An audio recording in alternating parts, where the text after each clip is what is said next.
Welcome to this month's Evidence of Greatness, where we describe a research study that's been done. And much of the talk in the solution-focused world has focused a little bit on Broaden-and-Build theory of positive emotion, which was first hypothesized by Barbara Fredrickson. She set this theory forth in the 90s, but I picked this article from 2004 because it kind of shows some of the most recent research that's been done that supports Broaden-and-Build theory.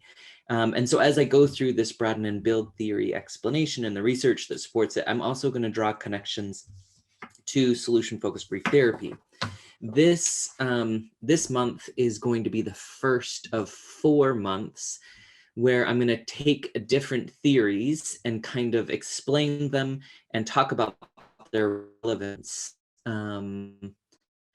within the solution. And at the end, we'll kind of pull all 4 together and talk about how those 4 theories might come together to support what solution-focused brief therapy is doing. So let's begin.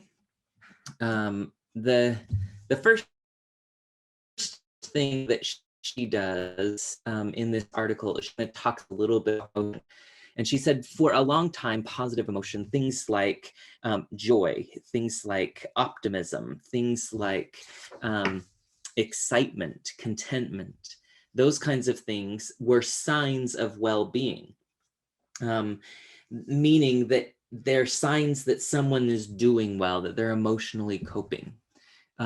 In addition, she talks about how positive emotions are also signals that someone is functioning at an optimal level. And so as you think about these kinds of things, if we have joy and happiness and satisfaction and contentment, that should be a sign that we're functioning well. However, she also goes on to say that positive emotions can produce optimal functioning. So we shouldn't just view them as signs of optimal functioning, but instead we could see them as producers of optimal functioning. And as we go throughout the article, I'll talk a little bit more about how they might contribute to the production of good functioning. But in addition, she talks about how optimal functioning that's supported by positive emotion can change how you feel in this particular moment, but it may also change how you function and what your well-being will be in the long term. So one of the conclusions that she draws from these things is that we should cultivate positive emotions, both within ourselves, but also within others around us. If we support the positive emotions of people around us, then it becomes reciprocal, where they feed into us and we feed into them, and the positive emotion becomes then an upward spiral. So she also talks about how cultivating positive emotion may lead to psychological growth and improved psychological and physical well-being over time. And so I'll talk a little bit more about that kind of hypothesis, or that assertion, as we carry on through the discussion. But in essence, what she's setting up here is that positive emotions really could have a significant impact on someone's psychological well-being and their physical well-being. And so there are really some significant benefits to feeling positive. In the past, so I just want to highlight this a little bit. She talks about how in the past, research about positive emotion has kind of been limited. There hasn't been really a lot of research on positive emotion, and she gives a couple of explanations for why that might be. And particularly in the psychological world, so much of psychology is based on problems. And typically we associate negative emotions like sadness, depression, anxiety, those kinds of things with psychological problems. And therefore, because this is a really problem-oriented arena, then the negative emotions have received a lot of attention on how do we mitigate negative emotions? How do we protect against negative emotions? But in addition, she talks about how negative emotions theoretically have been tied to specific action tendencies. So what this means is we have made associations of when I feel fear, I try to escape a situation, or I become angry and try to fight an association. And much of where this specific action tendency has come from is this evolutionary perspective where they say feeling these things and acting on these things in these specific ways is an evolutionary adaptation. And so they're saying, in essence, these are beneficial to us, these specific actions, because they keep us safe, they keep us alive. But positive emotions haven't been linked so much with specific action tendencies. And therefore, it's harder to make those correlations, and it's therefore harder to kind of bolster the theoretical framework there. In addition, she talks about how oftentimes positive emotion, one of the reasons that positive emotion hasn't been researched a lot, is that oftentimes it's related, or it's been confused with related affective states. In essence, she talks about sensory pleasure, right? When we eat, we feel better. When we have sexual relationships, we feel better, or we feel good. And oftentimes that physical sensation of feeling good or feeling satiated gets confused with positive emotion, right? Whereas it's just a physiological response. It's not combined with meaning making, which is where we typically derive emotion, or we define emotion as meaning making with a physical sensation. And so research hasn't really pulled these things apart very well, and therefore positive emotion hasn't received enough attention as far as research goes. In addition, she talks about how it also gets confused with positive mood, right? A positive emotion is potentially a short-term acute sensation, whereas positive mood is a longer-term duration. I'm just in a good mood, or I'm in a bad mood, right? And those are things that may last for a day or a week or longer, right? And again, that separation between mood and emotion hasn't really been distinguished well or researched well. And therefore, we don't know a whole lot about positive emotion. And then finally, she argues that positive emotion oftentimes it's the functions are linked to urges, or to our willingness to approach something, or our willingness to continue something.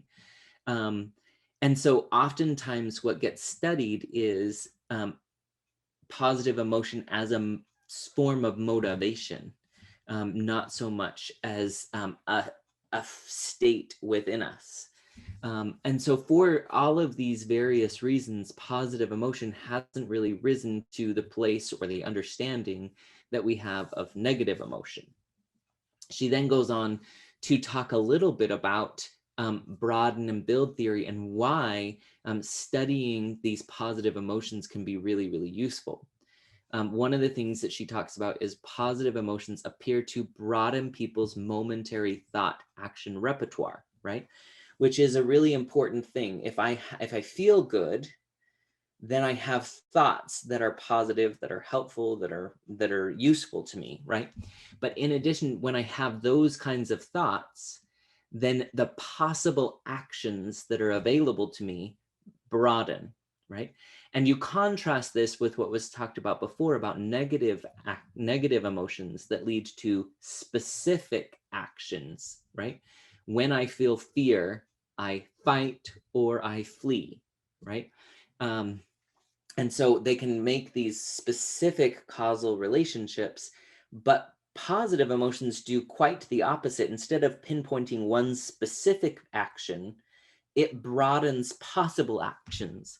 And so it becomes much more difficult to predict what someone's going to do as a result of a positive emotion, because now the possibilities become endless.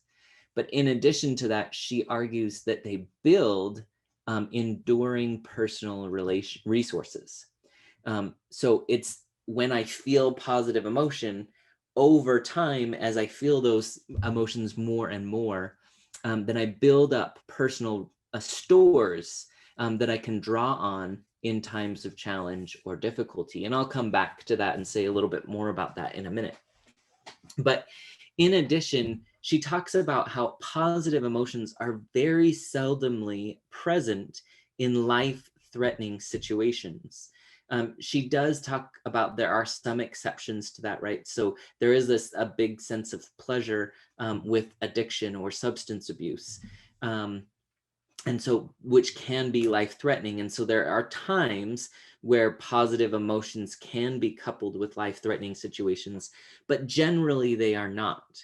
And for this reason, the same theories that apply to this narrowing of repertoires needed by negative emotions doesn't fit for positive emotions, right? And again, this gets back to if my thought action repertoire broadens, the possibilities become endless. And therefore, the same kinds of theories of understanding positive emotion don't really fit with negative emotion. And so then she goes into this idea and gives an example. And one of the things that she talks about is this feeling or this emotion of joy, right? And she said, when someone feels joy, and she talked about kind of, again, developmentally, but also evolutionarily, there's multiple things that can happen when someone feels joy. One result is that they can begin to play. They become more playful, right? And when they become more playful, one of the things that they notice, especially in children and juveniles and many populations, not just humans, but other animals and those kinds of things, is that they push the limits of creativity, right? The rules of a game don't apply because the game evolves, or they stumble across something that's fun or that they haven't done before and that they want to try again. And you can see in this play that creativity broadens, but also the action, that thought action repertoire expands. And so through this play, one of the things that they discovered is that oftentimes juveniles will stumble across something that's adaptive or helpful, right? So they gave an example of an animal who's running and they bounce off of something and then quickly change direction, right? And they hadn't really known that they could change direction that quickly before. And the adults in the population might watch that, and then when pursued by a predator, they may reenact that skill of bouncing off something and changing direction really quickly and getting out of the way of the predator. And so things that came from play and the limits of creativity being expanded then become adaptive and part of the regular repertoire of people's behavior, right? So that's one possible outcome of joy, right? And you can see that it has a momentary impact in play, but it also has a more long-term impact in survival. In addition, she talks then about joy could also lead to creativity. And one of the things that happens when people become creative and think and brainstorm and come up with lots of different options is that their brain begins to then almost kind of metacognate, right? Think about how they're thinking. And from this perspective of creativity, we get theories of the mind, and brain development occurs in ways that it hasn't occurred before, which then again leads to long-term outcomes of intellectual resources, right? New skills or new ability to logic or reason all of a sudden become within the grasp of the individual. And then the final example that was given, again, when someone feels joy, they might then feel amusement, right? They might be having a fun time. And when I feel like I'm having fun, I'm more likely to engage with other people, right? So social play becomes an option, right? And when social play happens, then it becomes, again, kind of this upward spiral where amusement and smiles occur and bonds become available. And that then leads to these social bonds and attachments, right? And so then you can see this social resources that become available. So there's physiological resources, there's survival resources, there's intellectual resources, there's social resources, all from the development of positive emotion. So that the theory of broaden and build is that when I feel good, it broadens my thought action repertoire, but it also builds these long-term personal resources that I can draw on later in life. And so you think about, right, as solution-focused brief therapists, one of the most common things that people say as they leave therapy and we say, what was the experience like? They say, I just feel better. I feel good. I feel more optimistic about the future, right? Think about the impact of feeling good. If I can help people to feel good, those thought action repertoire becomes broadened. All of a sudden, things that weren't available to them before, or solutions that they couldn't have thought of before, become possible, or they become more willing to be creative or just play with ideas. And again, the more they do that, the more long-term resources they develop. And so if all we do in solution-focused brief therapy is to help people to feel positive emotions, we really are helping them to create long-lasting change, potentially. So then she goes in and she talks about some evidence or research that supports the broaden and build theory. Specifically this broaden part where the thought action repertoires become broader. She cites a lot of research from Eisen from the 80s and the 90s, where positive emotion was linked to this idea of thought action repertoire becoming bigger or increased. And then she also cites 7 studies from her own lab that have supported this evidence. And again, much of this is from the 90s or the early 2000s. And at that time, at the time of this published article, 3 of the 7 studies that she cited weren't published yet. But still, there's a substantial amount of research that supports this. And if you want those specific references, I would say just go reference this article specifically on page 1370. That's where all of this research is cited. So then she talks about kind of the other benefits of positive emotion, and some of these are really important. So I want to spend a little time. In essence, she talks about this undue theory of positive emotion. And what she's talking about is kind of, again, going back to psychology and this idea of negative emotions causing certain problems or contributing to the ongoing nature of problems. And she said, if we know that that is occurring, right, where there's a specific emotion that leads to specific outcomes, but we also know that increased thought action repertoire by positive emotion can have a curative effect, then the two must be related in some way. And perhaps positive emotion may be able to undo the effect of negative emotion, right? So that's the theory or the hypothesis that they were working with, is that positive emotion might correct the after effects of negative emotion. And one of the ways that they studied this was this idea of cardiovascular activity, right? When we get stressed, when we're worried, when we're anxious, our heart starts to race, right? Our blood is just pumping, right? That's what they call increased cardiovascular activity. Our breath gets shortened. We take quick breaths, right? So we're kind of activated physiologically. And so this redistributes the blood flow it kind of pulls it in from the extremities and puts it into our core and into our brain, again, as a way of preservation. And one of the things that they noticed, so they did a couple of research studies where they heightened people's emotional state, and then they measured how long, and then they would show them a clip, right? And they had 4 different clips. Some of them were scary, some of them were exciting, and some of them were happy or peaceful videos. And they would heighten this emotion, and then they would show them these videos, and they would watch to see how long it would take people to get back to this mid-range or this normal level of activation. And one of the things that they talked about is that they said, you're going to have to prepare a speech.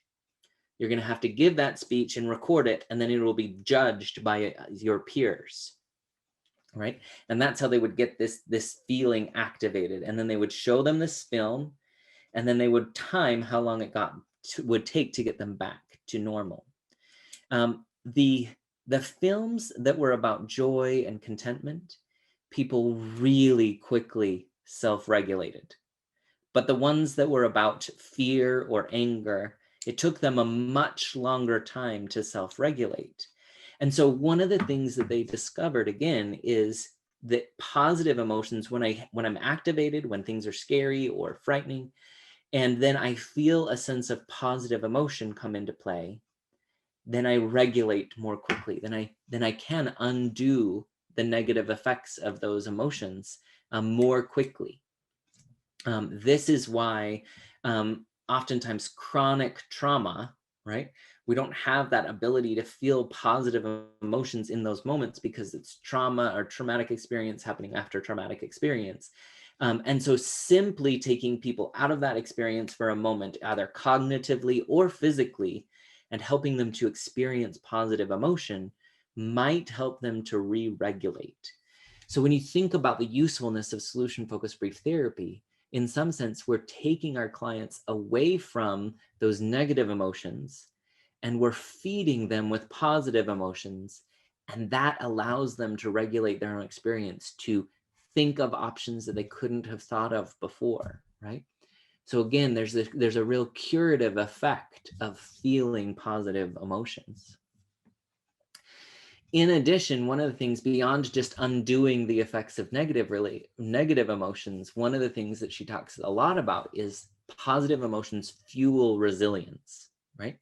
Positive emotions in moments of chronic stress help people to cope, right? So think about what I just said. If we can talk to somebody who's in the midst of a really traumatic experience or a chronic trauma inducing experience, and we can help them to feel positive emotion, the research says this helps them to cope better.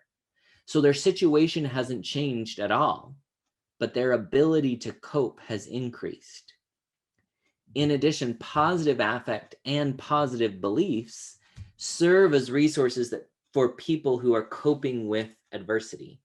So what this means is when I think positively, when I have experiences that I can draw on positive emotions really usefully, one of the things that comes into play is that I can then, that becomes a resource for me when I'm dealing with adversity.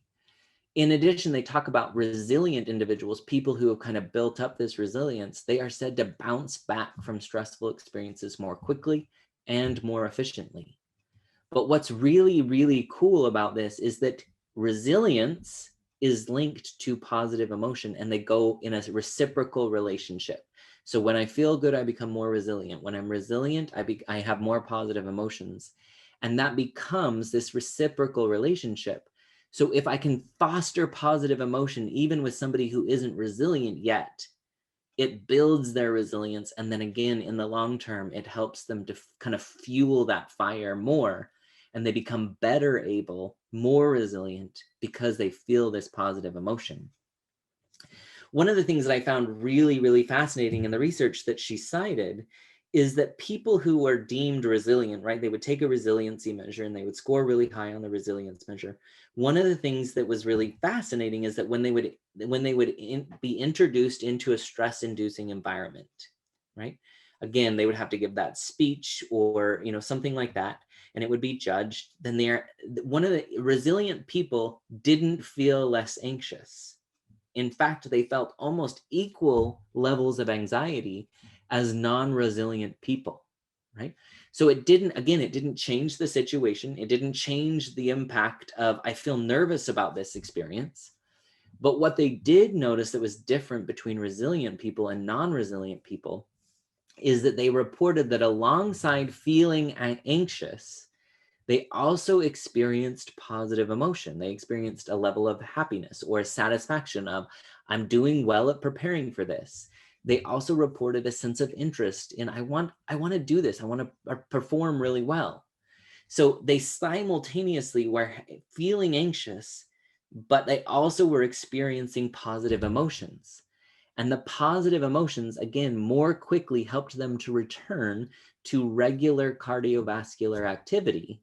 And therefore, they performed better on the task. So it's not that negative emotions don't exist, but it's that when we also feel positive emotions, the positive emotions are able to regulate the negative emotions and success goes up. So again, we're not necessarily saying don't feel anxious, don't feel the worry, don't feel depressed, right? But what we are saying is if we increase positive emotion, we'll become more resilient. We'll be able to undo the effects of that negative emotion, and we'll be able to perform better in all of our activities. So next, we also want to talk about how positive emotion builds resources and increases well-being, right? So this is where we get into that long-term effect, right? We've talked a little bit about those immediate effects where it helps on a specific task, or it helps me feel better, it helps me become more resilient. But one of the things that was really, really fascinating is that daily working to find meaning increases resilience. So whether I'm experiencing something positive, right? Whether life is going great, or I'm having great success, or I have got a job promotion, or if I'm experiencing something difficult, but I take time to say, what's the meaning of this? Why would I be going through this? What can I learn from this experience, right? When we take time to infuse meaning into our positive and negative experiences, we build resilience, right? So think about those solution-focused questions that oftentimes get asked is, what does it say about you that you're able to cope in this way? Or what have you learned by going through this experience that perhaps you couldn't have learned in any other way? Or what skills do you have that let you know you're capable of overcoming this challenge or difficulty, right? As we orient people to this positive emotion or to this positive experience, in essence, we're building resilience, but we're also infusing meaning making. By broadening people's mindsets and building their psychological resources over time, positive emotion should also enhance people's emotional and physical well-being, right? Positive meaning and positive emotions are therefore reciprocal, right? When we infuse meaning into these conversations, people feel more positively, they grow, they understand their resources, they become more resilient. This creates then that long-term spiral that produces long-term gains, right? So what's so fascinating about this is that there are immediate effects where I can control my cardiovascular activity. It broadens what I can think of as options. It increases my resilience. It increases my well-being. It increases my physiological functioning. And all of those things help me in the long term to have stores of positivity to draw on when I need those in times of challenge and difficulty. So it's not that we're ignoring any of the negative emotion or saying that it's not there or that it doesn't exist. But what we're saying is by enhancing positive emotion, then we're better able and more equipped to manage negative experiences and negative emotions. Then there's this little thing that I threw down here at the bottom. She talks a lot about Lasada and their work on business teams. And she also then cites Gottman and his research on relationships, marriage relationships. And she said one of the things that's really interesting is that there's a convergence, right? Even though the research hasn't really overlapped, the findings are very similar, whether it's in groups, whether it's in couples, whether it's in individuals, as in her work. What she's found is that in all three of these kinds of, or these settings, one of the things that they found is that healthy individuals, healthy relationships, healthy teams had positivity ratios of at least 3-to-1, right? So when we have positive emotions, when we say positive things, that not only increases our own well-being, but the well-being of our relationships, the well-being of our work settings, so in our communities. So having a positivity ratio really impacts not just the individual, but entire systems, right? So that's it for this episode of Evidence of Greatness. I hope that exploration of the Broaden and Build theory was helpful to you, that it helps explain what's going on as we have solution-focused conversations that increase positive emotion. Again, this is the first in a series of 4. I will link back to this theory as we talk about the other 3. So be on the lookout for the next few months for theories that support solution-focused work.